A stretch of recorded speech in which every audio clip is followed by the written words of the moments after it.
Welcome to Connecting the Dots, a series by Azimuth World Foundation. Today we're in conversation with Felipe Borman, Executive Director of the Fundación Sobrevivencia Cofán in Ecuador. Azimuth has been a partner of FSC since 2022, supporting their Park Guards program, which protects over 400,000 hectares of Amazon and Andean forest.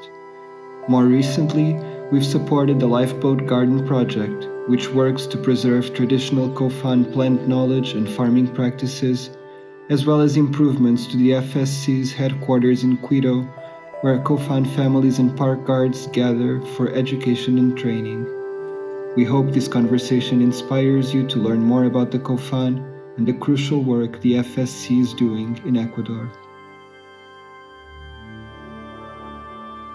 Hi, my name is Felipe Borman. I'm the director of the Fundación Sobrevivencia Cofán. I'm a Cofán from the community of Savalo. The Fundación Sobrevivencia Cofán was built back in, I think it was 1999, to help the Cofáns navigate and survive in this changing world as an indigenous group. And we have been working for over 20 years in different efforts that range from education to conservation, development processes within the indigenous communities, health within the indigenous communities, and many other small projects that we have handled that benefit directly the Cofáns. The Cofáns here in Ecuador, we number around 1,500 people. We are distributed in 14 different community centers. We manage around 500,000 hectares of land as Cofáns. Our territories are in the northeast part of Ecuador. Our territories range from the Páramo to lowland forests. All our territories are connected through the Amazon tributary system.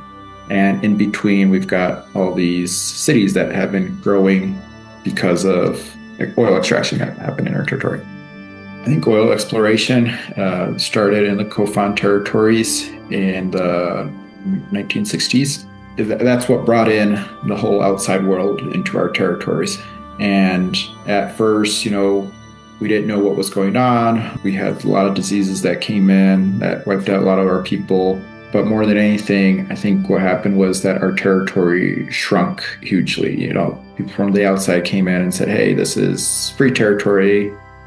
These indigenous people don't have any rights to this territory, and then started creating their farms, started taking up territories. And as Cofáns, we've been slowly learning what's happening and started looking for our own land titles and some form of protection for our territories. And throughout the years, through different fights, we've been able to recover a lot of the territory that we lost.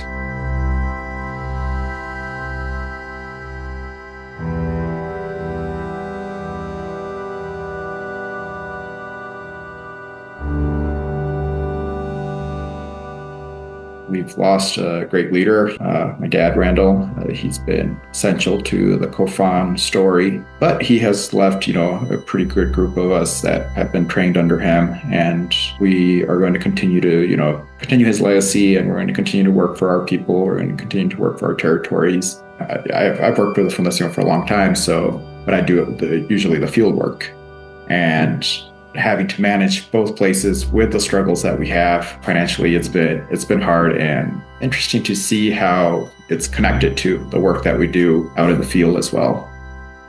Sometimes we feel like we don't have what we need, but we are super grateful for all the support that we have received up until now, and we hope people can continue to support us. We are doing the best we can with the support we are receiving. And as long as we continue to receive the support, we will continue to work for our forest and our people. We fight for our territory. We actually care for it, and we care for it differently. We see it as our home. We see it as a forest that provides for us, and we see it as part of our lives. While the government agencies, just see it as resources that are put away for later on, or that the urban world is using, like water or something. And that's why we've been able to protect our territories with more heart, I guess you could say, and do a better job. And obviously, you know, when we're in the forest, we feel comfortable in it. We're at home. We're able to understand the forest and actually really look after it. And I mean, for us to get even more involved recently, from my side, we ran in the recent elections for the Cofán Federation. We formed a group of people that have a similar vision. We're all Cofans. We've all, one way or another, participated in the education system and have tried to get a better understanding of both worlds. And we're going to try to help out our nation through that.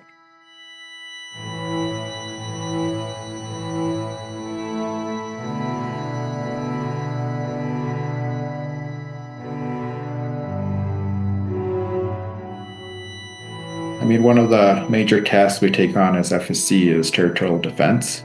With gold continuing to rise in price, the pressure on our territories from different mining companies and illegal miners and artisanal miners, everybody, it's grown. Okay, you go into one of our territories and wash gold in a pan, and you can get on a bad day half a gram. Half a gram is going for $35 to $40 easily. So that's way more that person can earn just working. You know, on a lucky day, someone will pull out 2 to 3 grams. You know, that's hitting the lottery for them. And that incentivizes more people to go in. You know, that story spreads to the next person and the next family starts going in. And it just keeps on growing. They start communicating with people that have more resources, bring in a dredge, and can get up to, you know, 20 grams per day. And to be able to make sure that you get all the gold that's coming through the sluice box or through the pans, what do they start doing? They start using mercury to make sure that they extract the maximum amount of gold from the work that they're doing. And then obviously the next step after the dredge is they call in an excavator and a big sluice box and actually start a major operation. That starts really affecting our territory. And, you know, it gets to a point where we start getting bigger operations and people start using different methods to extract it that are harmful to our environment. Our strategy is always to, you know, send a few patrols out during the year to make sure that we know what's going on in our territory and to confront these miners. But it's not enough anymore. We send out a group this month and they'll find some miners and confront them. But the minute they leave, the miners are back in there. The reward is just way too big for a lot of these miners. They're taking huge risks to try to get the resources out of our land. We're looking for new strategies and we're hoping to keep more people in the field, I guess, but that requires more resources.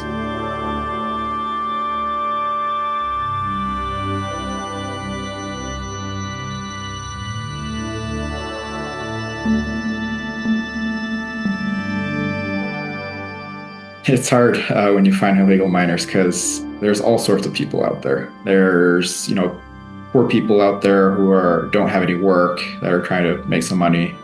There are families out there. There are upper class people that are more organized. There are illegal groups. There are actually people backed by a company. There's even other fellow indigenous people that are out there mining gold. Each confrontation is different, and each confrontation has its risks. Each time we have to, you know, present a different dialogue on trying to convince them, hey, you know, this is our territory. Our park rangers, if they get in trouble just for passing through a farm on the outskirts, there's always properties owned by farmers and different people. So to get out of our territories, sometimes we go through one of their properties. And, you know, they get super mad at us and you say, hey, you know, you can't this is trespassing, etc. But at the same time, they're the ones that go in and mine gold in our areas. So it's just trying to talk some sense into these people is hard.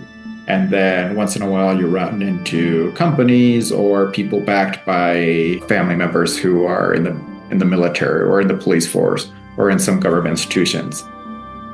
It's difficult. So depending on, you know, who we're confronting, we do a little bit of investigation to see how true their story is. And then we try to go to the different government agencies, which include the Ministry of Environment, or it could be directly to the police, directly to the military. Sometimes we call up other fellow Cofán members to say, hey, we got to go and make some presence here. So it depends, who we're fighting against. It's not only normal citizens anymore. The illegal armed force groups are also seeing that this is a place where they can make money. Obviously, they use threats, they use violence to control different territories, and then they put in their people to work on extracting gold in this case.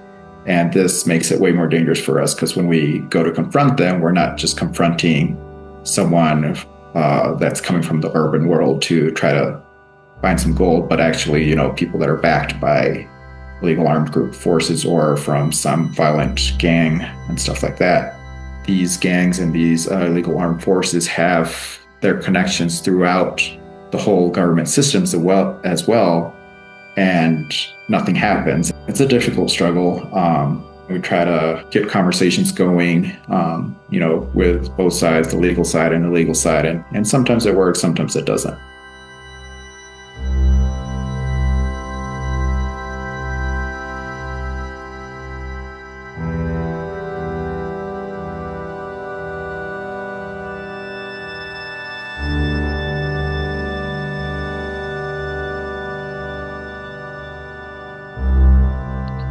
Well, we strongly believe in our language, right? And to maintain it alive, we need to continue our cultural practices. And to maintain our cultural practices, we need our territory, our forest to be intact. And so it's all connected. A good example of it is that, we've got the education project here in Quito. We've got 5 families right now living here in Quito, and their kids are going to the schools here. But the parents and the kids are preferring to speak Spanish in their household when they play, because they're not in the forest anymore where the language is important.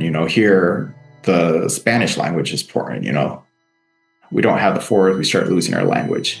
And so I think that's something that we're trying to protect. And the whole reason why we created the Lifeboat Garden Center was to try to save that part of the culture that we're losing.